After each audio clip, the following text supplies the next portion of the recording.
여러분 안녕하십니까? 11월 21일 NKTV 방송입니다. 오늘 시간에는 트럼프와 김정은 누가 더 고수인가? 라는 제목으로 시사 해설을 전해드리겠습니다. 불안스럽기 짝이 없던 미국 비핵화 열차가 끝내 멈춰버렸습니다. 그것도 미국이 아닌 북한에 의해서 비롯됐습니다.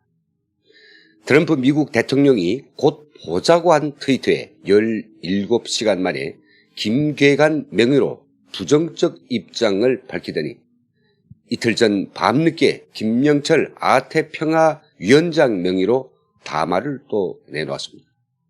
북한은 이 담화에서 미국과 마주 앉을 생각이 전혀 없다고 강조하면서 대북 적대시 정책의 철회를 새롭게 요구하고 나섰습니다. 한편 북러 전략대회 참석차 모스크바에 체류 중인 최선희 북한 애무성 1 부상은 최후 통첩에 가까운 폭탄 선언까지 오늘 하였는데요. 그가 내뱉은 말은 이렇습니다. 이제는 아마 핵 문제와 관련한 논의는 앞으로 협상 테이블에서 내려지지 않았나. 또 미국과 앞으로 협상하자면 대조선 적대시 정책을 다 철회해야 핵 문제를 다시 논의할 수 있을 거다. 정상회담도 순회급 회담도 그렇게까지 우리에게 흥미있는 사안은 아니다. 네, 여러분 지금 미국과 북한의 이런 비핵화 결렬 사태는 문자 그대로 미국도 예견하지 못한 돌발 사태이며 중대 사안이 아닐 수가 없습니다. 이와 관련해 NKTV는 몇 가지 질문점을 가지고 면밀하게 사안을 정리해 보았습니다. 이 첫 번째 키워드는 북한의 진심이 무엇인가 하는 것인데요. 다시 말해서 최근에 북한의 입장 발표가 김정은이 직접 한 발언은 아니고 수하 측근들의 입을 빌어서 한 것인데 이것을 어느 수준에서 해석해야 하는가 하는 것입니다. 혹자는 이것을 북한이 공식적인 입장으로 보기는 어렵다는 이런 미련을 가지고 있을 수도 있지만 아직도 이런 의심을 합리적이라고 생각한다면 이것은 북한을 몰라도 너무 모르거나 또 애써 거부하고 싶은 사람들이 실언입니다. 왜냐하면요. 북한 사람들이 머릿속까지도 통제하고 있는 당의 유일 용도 체계를 세우기 위한 10대 원칙 이런 게 있는데 이 10대 원칙의 4조 7항에는 이런 규칙이 딱 명시되어 있습니다. 제가 그걸 한번 읽어볼게요. 보고, 토론, 강연을 하거나 출판물에 실린 글을 쓸 때에는 언제나 수령의 교실을 정중히 인용하고 그에 기초하여 내용을 전개하며 그와 어긋나게 말하거나 글을 쓰는 일이 없어야 한다. 예, 이렇게 딱 명시되어 있습니다.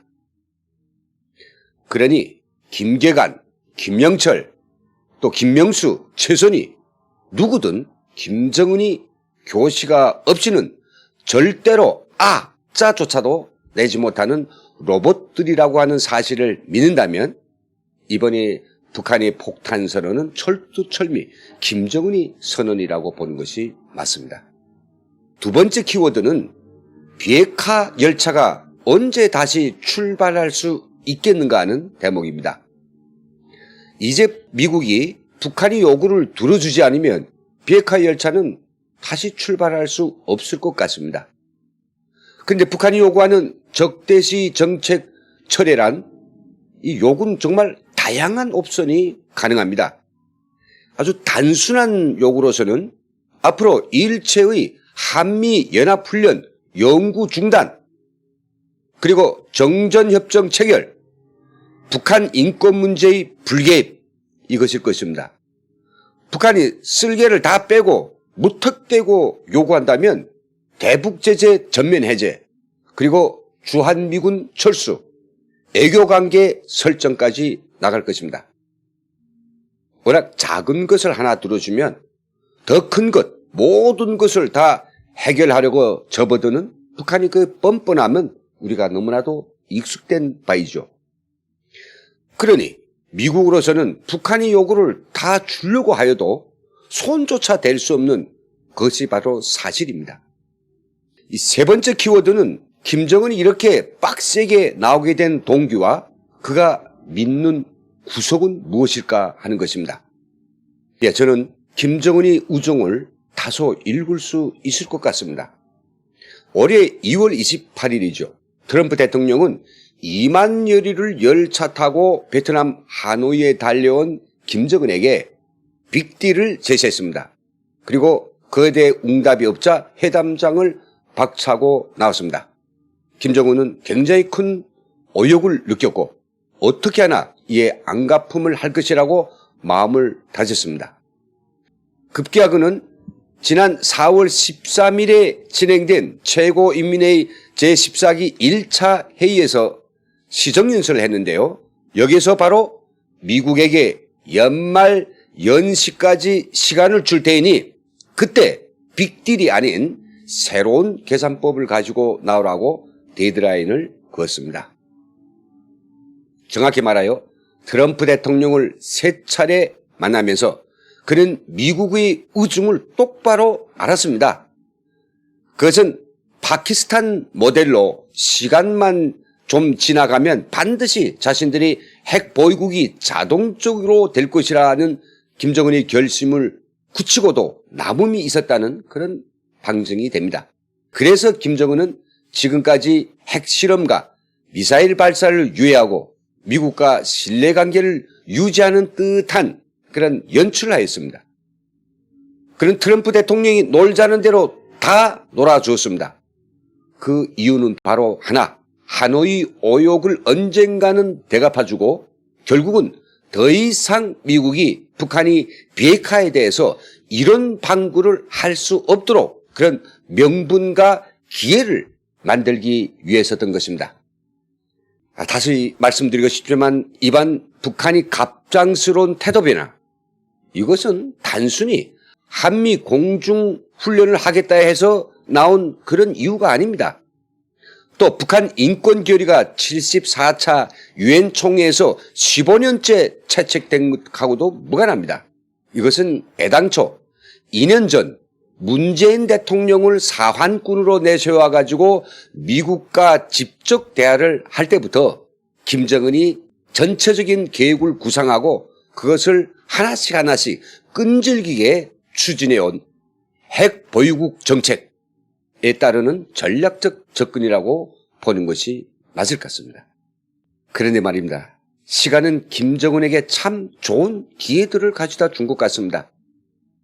연말연시에 쓸 몽둥이를 준비하기 위해서 김정은은 일찍이 문재인 대통령과 남한을 우리 민족끼리와 또 사대주의 추종이라고 하는 테두리에 옴짝달싹 못하게 붙들어 매어 놓았습니다.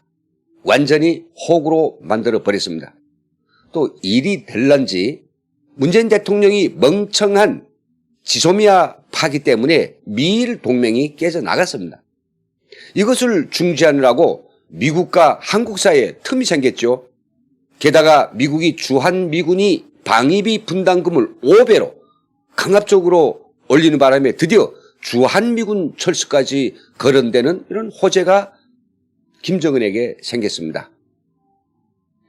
무엇보다도 탄핵 위기를 극복하고 내년 재선에서 반드시 승리하려는 트럼프 대통령은 이제 북한이 아무리 허튼 수작을 하여도 제대로 손볼 수 있는 여력조차 없는 것 같습니다. 그렇다면 미국은 과연 어떻게 나올 것이겠습니까?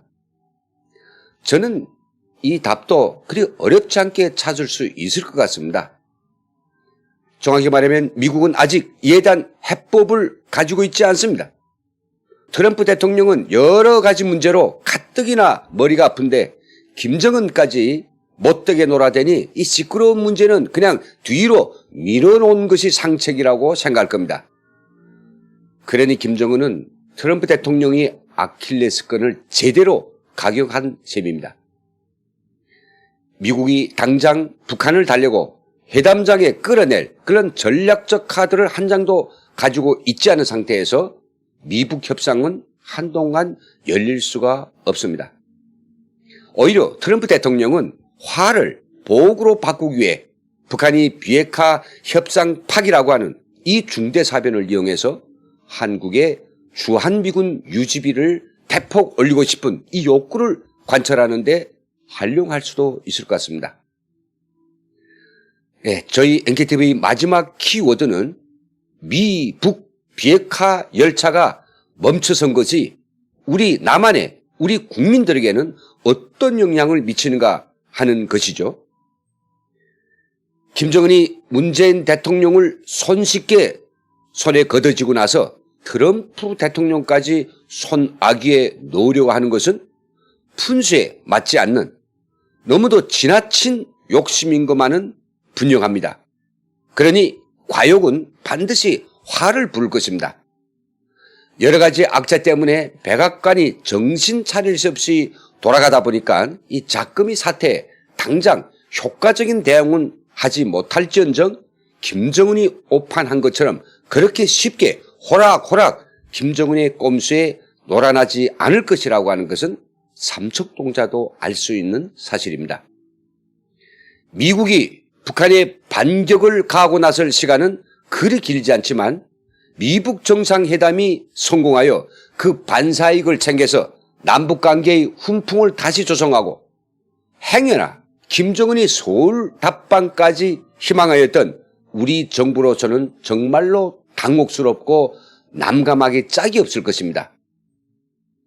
북으로부터 훈풍을 활용해서 내년 4.15 총선을 손쉽게 이기자고 핵책하고 있는 청와대로서는 이제 국내적으로 무리한 수를 둘 수밖에 없을 것 같습니다. 그것은 바로 선거용 포퓰리즘이죠.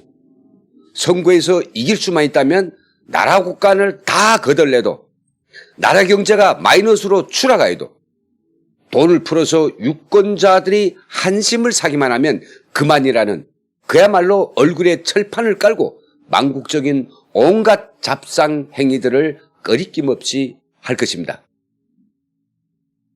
청와대와 정부가 지지표를 달라고 마구 뿌려대는 이 돈과 빵 조각에 국민들은 더욱 양분될 것이고 우리 사회는 사상 초유의 메카시즘 상태에 함몰되게 될 것입니다. 망한 경제는 어찌어찌 하다 보면 되살릴 수도 있고 또 바닥난 나라 국가는 다시 채울 수도 있을런지 모르겠지만 정말 사상과 이념으로 완전히 갈라선 국민들을 다시 하나로 만드는 것만큼은 정말로 어려울 것입니다. 오늘 여기서 마치면서 한 가지 말씀만 더 드리고 싶습니다. 어떤 어려움과 위험을 감수해서라도 반드시 핵 보유국이 되려는 김정은의 야망을 이 정권이 평화 프로세스로서는 절대로 해결할 수 없다는 것입니다. 미국도 당하는 판에 친북 좌파 정권은 오히려 그들이 수족이 되고 자신들이 권력 유지와 입신 양명을 위해서라면 나라까지 팔아먹을 그런 족속들입니다.